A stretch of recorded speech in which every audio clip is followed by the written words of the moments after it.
तो ये अब हमारे पास है 3.11 के अंदर हमारा वही रैंडम वेरिएबल वाला कॉन्सेप्ट लगेगा। ये वर्ड प्रॉब्लम है, इधर हमें इक्वेशन अपनी खुद बनानी है।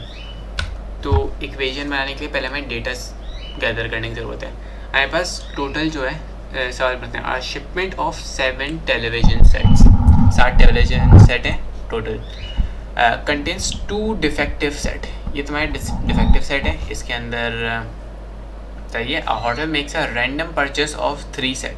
जो तुम्हारा सैम्पल है जिसको तुम्हें चूज़ करना है वो 3 है। If x is the number of defective sets purchased by the hotel, find the probability distribution of x, express the results graphically as a probability histogram। probability histogram की बहुत छोटा सा कॉन्सेप्ट है, उसके अंदर वही डायग्राम बन रही होती है, वो बाद में करेंगे। अभी हम जो रूट कॉज है उसे सॉल्व करने की कोशिश करते हैं।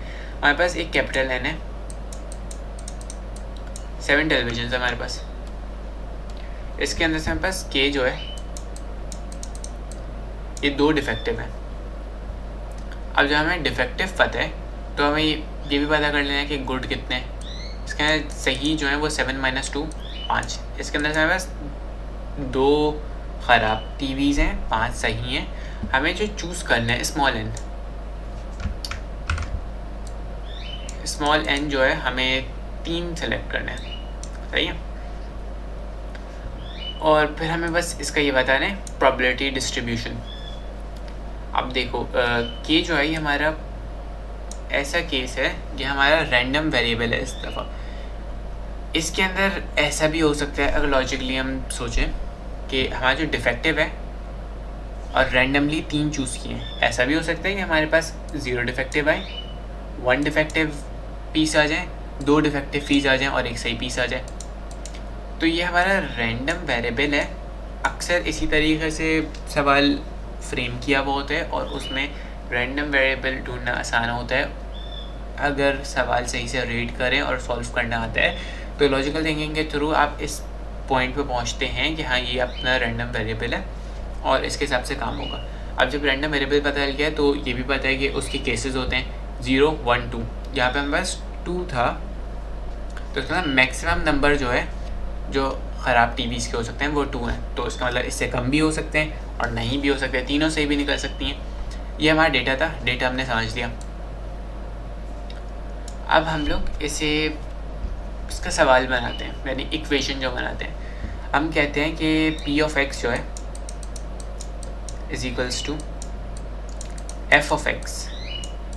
सही, मैंने p ऑफ x इसलिए लिखा है क्योंकि ये डिस्क्रीट डेटा है। 1 और 2 के बीच में गैप है, पॉइंट के बहुत सारी वैल्यूज़ आ सकती हैं, इसलिए डिस्क्रीट डेटा है। डिस्क्रीट डेटा के बारे में बताया था कि हम डायरेक्ट फार्मूला लगाते हैं और इसका p of x is equals to f of x होता है, इसमें इंटीग्रेशन नहीं होती।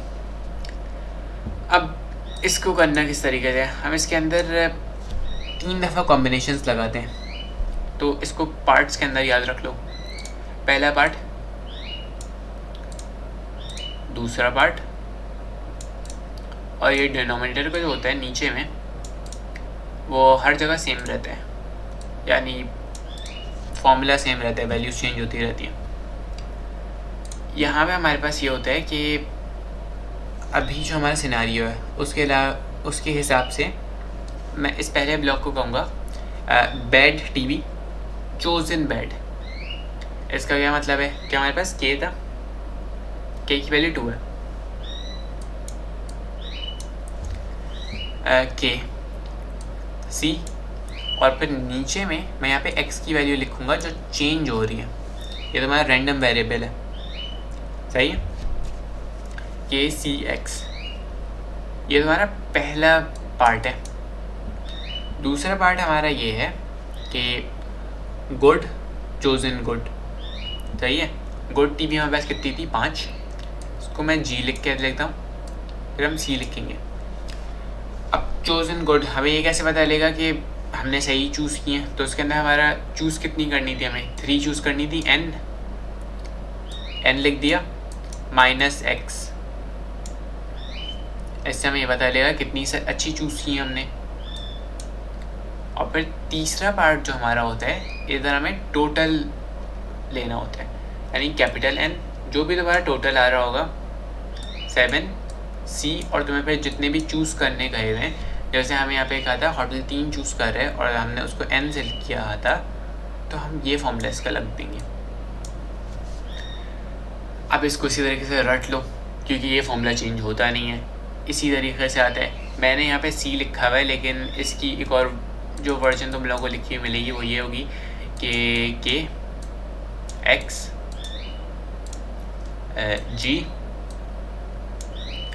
N minus X upon capital N small n इस फॉर्म में लिखी हुई होगी।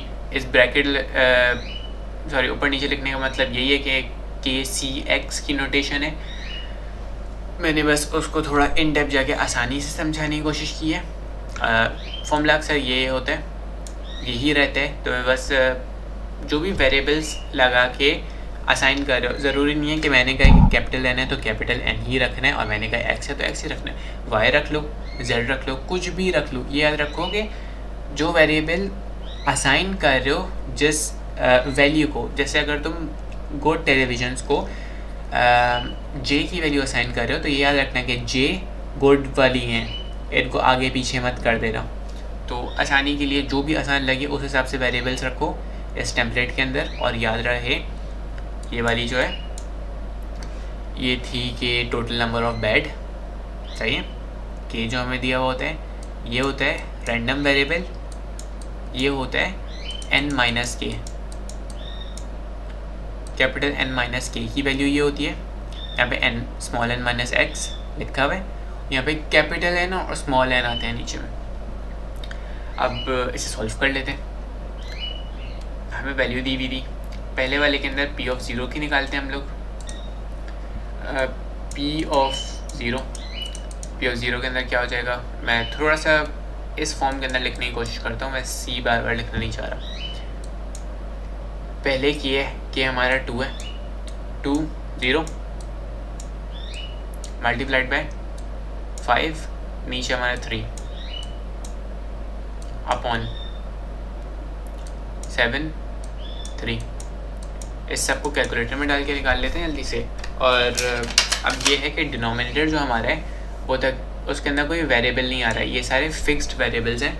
तो ऐसा भी कर सकते हो कि डिनोमिनेटर की वैल्यू अलग से निकाल लो कि 7C3 क्या होता है और फिर सबको डायरेक्ट प्लग इन कर लो ताकि 7C3 बार बार नहीं निकालना पड़े।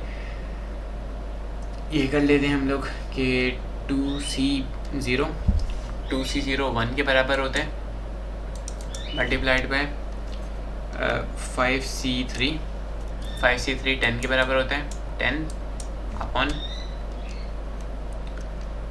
7C3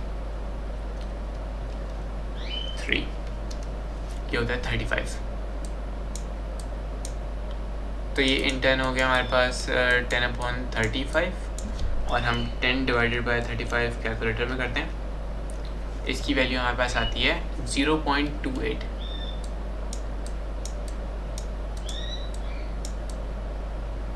ये हमारे पास p ऑफ 0 की वैल्यू आ गई when x is equals to 0। अब इसी तरीके से मैं 1 और 2 वाली की भी कैलकुलेशंस कर लेता हूँ।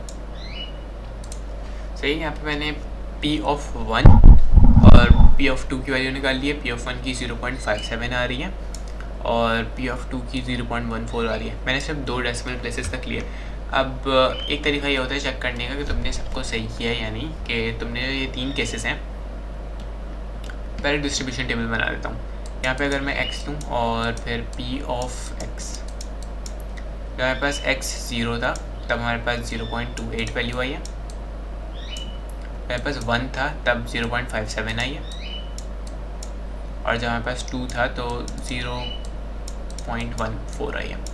तो ये मेरी कैलकुलेशंस गलत भी हो सकती हैं, तो डबल चेक ज़रूर कर लेना, सिर्फ ब्लाइंडली फॉलो नहीं करता।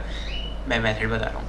अब तरीका ये होता है चेक करने का कि ये जो 3 वैल्यूज़ हैं जितनी भी आ रही हैं इन सब को प्लस करो और ये आखिर में इज़ इक्वल्स टू 1 आना चाहिए इनका सम।